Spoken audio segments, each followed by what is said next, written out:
Salut à tous, aujourd'hui on est en août et on se retrouve avec cette superbe fresque derrière moi pour vous parler de la différence entre le castor et le ragondin. Il faut savoir déjà que le ragondin comme le castor sont des rongeurs, même si le ragondin n'est pas un rongeur français.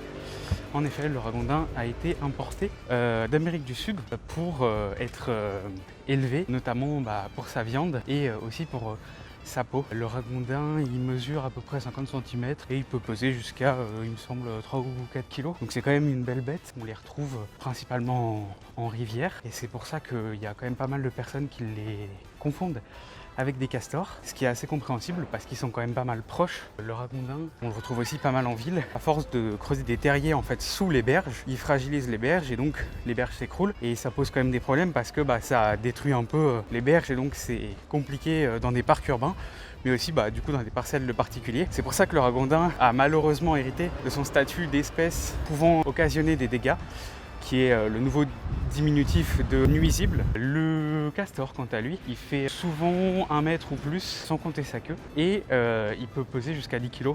Donc c'est vraiment un gros pépère. Sa particularité à lui, c'est de créer des barrages. Ça va faire que l'eau va déborder, et donc ça va créer une sorte de zone humide qui va permettre à plein d'autres espèces de se développer. Donc c'est vraiment super au niveau de la biodiversité d'avoir des castors chez soi. Malheureusement, avoir des castors dans une rivière ne veut pas forcément dire que la rivière est en bonne santé.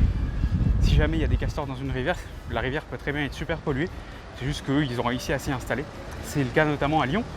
À Lyon, dans le Rhône, on a quand même pas mal de castors. On en a une petite vingtaine, d'après mes estimations personnelles, parce que en quelque sorte, c'est moi qui suis chargé du suivi des castors.